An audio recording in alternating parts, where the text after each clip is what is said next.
Alrighty, so that was To Walk Someone Home by Mock Love. That is off their EP. It's a sacred privilege to walk someone home. Available wherever digital media is sold, and I will go ahead and plug yours is as well. You can get it on Bandcamp. You can get it on iTunes.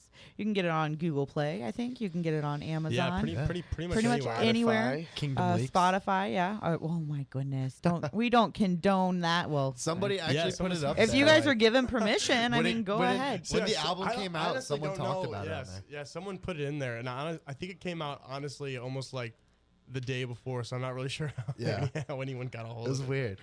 It was kind of cool though. Yeah, it did make you feel important.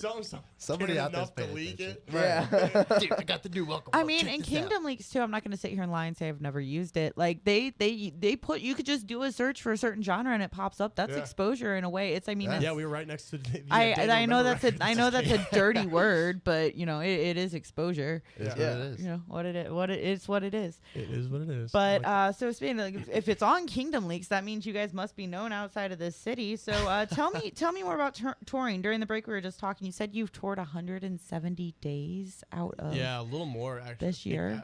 Out of the last 13 months. Yeah. So That's at least a third of a year. Yeah. Completely. We basically did the entire country this summer. That's we've insane. technically done the entire country like 3 times now. Yeah, we've gone coast to coast a few times now. That's awesome, though. Favorite tour stories? Oh man. I mean I know one from the Ashland crew about a cabin. Something about. Yeah. I don't think we can really talk about that on here. That's you. Yeah, that's was me and the baby man down there. Yep. That was an intro. I don't really know if that's a on air appropriate story. We'll keep that, but we'll skip that one. Another cool tour story. We met a gentleman our first time in Long Island named Mark. He's probably 60-something. He really enjoyed our show either way and bought us all a bunch of drinks afterwards and insisted on giving us more drinks. And then we came back to Long Island, I guess like a month ago. This was in January, the first time we met him. And he came out to the show again. And he remembered that my 21st was the day after his birthday. So he went out of his way to buy me a pack of these Stella Artois, like, glasses. Yeah. Oh, nice. So after we played at Amityville Music Hall, he comes up to me. He's like, "Here, Brandon, enjoy your 21st. You drink out of these. Remember me. Have a good day." And then he texted Kenny on my birthday and said, "Tell the kid to have a good birthday." It warmed my heart. It was, like, so cool to me that this guy came back for us and got me a gift.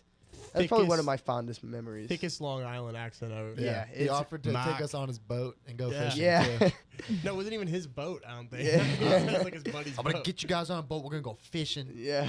That's amazing. Next time. Long Island's wonderful. Lots of great people there. I have some friends up in NYC. Actually, I met them I took a trip to Manhattan through UMSL Radio to an international broadcasting thing. Nice. We have like awards in here somewhere, trophies.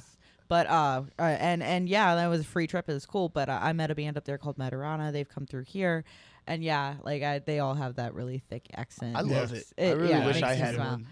It's we do have an accent to them. I've been told that we do, but it's not quite as distinctive as the Long Island accent. No, the Midwest, there is Midwest, but you have to go further south. I think it's because St. Louis is like literally smack in the middle of the country. Yeah. Right. We barely have anything at all. You go if you drive like an hour south. Or if you go north to like Chicago. Chicago has they have their own little accent too. They're A's. They kind of do something with their eyes. I like the Minnesota like Canadian accent too. The old like the Wisconsin, the northern Wisconsin. Yeah, Minnesota. Yeah. You want a big? I found a video on Facebook, and it was like Titanic. It's like if Jack Dawson really was from Wisconsin, and it's an overlay of him talking like one of his talking about ice fishing, and it's just all in that accent.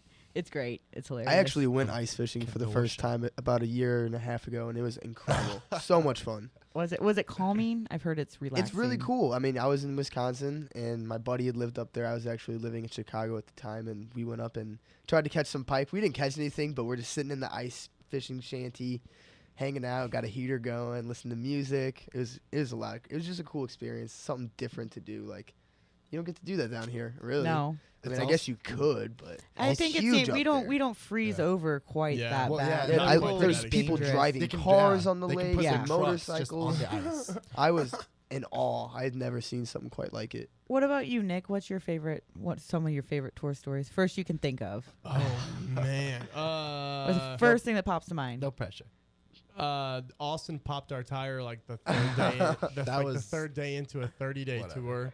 So, oh no. You know, I wouldn't say it's my favorite, but that's the first one that pops up in my head. Right. Well, I mean that happens though. I don't think people realize. Things happen. Touring is scary in that aspect and expensive. You guys have to put a lot of planning into that and backup planning. Yeah, we've had to have the van worked on a couple times, and then just like we try to maintain it as best as possible though. Everyone I know that I've ever talked to that's been on tour has a van story. A story about their van doing something. We ran out of gas for the first time in New Hampshire. No, it was Vermont. Vermont. It was like northern Vermont, middle of the bear country. Yeah. Oh no! We were driving through a forest. And like it was actually Nick and I we were looking for gas for 2 hours, but the service was out on our phones. We were on this back road, like mountain. I don't even know. But the point is that we were passing gas stations, but they didn't accept card, and they definitely weren't open. So we were just... We were 2 miles away from the gas station that was open, and we ran out. Died on the exit ramp. Oh, no. Yeah. It was terrible. Luckily, we were literally our in the middle of that the we forest. were touring with weren't far away, so they drove and got gas and brought it back to us. Like 3 a.m. Yeah. Yeah, shout out to Intervention from Florida. Yeah, Intervention too. They're not on this show, but we were touring with them this summer. They recently released a couple songs. Check them out. They're Intervention. Intervention. Yeah. Yes. They're from Jacksonville, Florida. Nice. Who else is from? A Day to Remember? Are they from Jacksonville? They're from Ocala. Okay. Who is from Jacksonville? Was it Newfoundland? Somebody's from Jacksonville. Under Oath? Not Limp Bizkit. I mean, maybe they are. Under Oath's from like Tampa. And then, I don't know. It doesn't matter. Yeah. Then the Mayday Parade's from like Tallahassee or something. A bunch maybe of bands Ocala. I don't know. Florida, honestly. Florida's got a great... Yeah, they have an awesome scene. There's a lot of good bands down there, but Intervention is one everyone should check out. Okay, so he's shouting out Intervention. You shouted out Code Orange last time. Last time you were in. Little different. Still to this day. Yeah, but Intervention for sure. Check them out. YouTube. Look them out. YouTube, Bandcamp. They're just everywhere. Just everywhere. Okay, I'll check them out too. Maybe give them some airplay on my other show.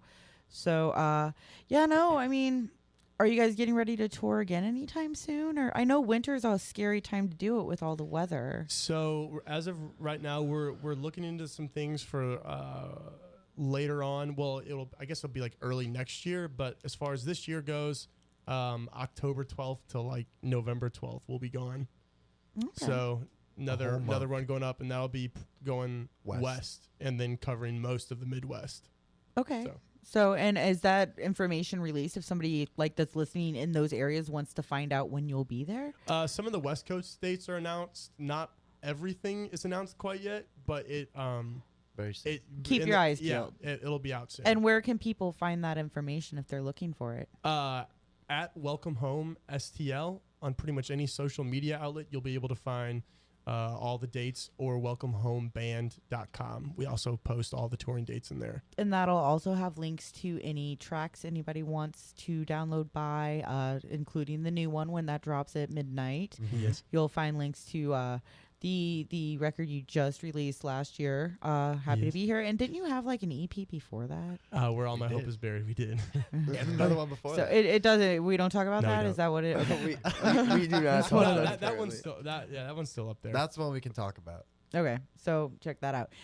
We're gonna keep going here. It's time to take a break. We got this camera stuff. So the next song is by a band called Hope Close. They're from Springfield, Missouri. They're gonna be on the show they're playing. These guys are playing next Saturday at the Firebird. We'll talk about them a little bit more when we come back. This is Cutting Ties.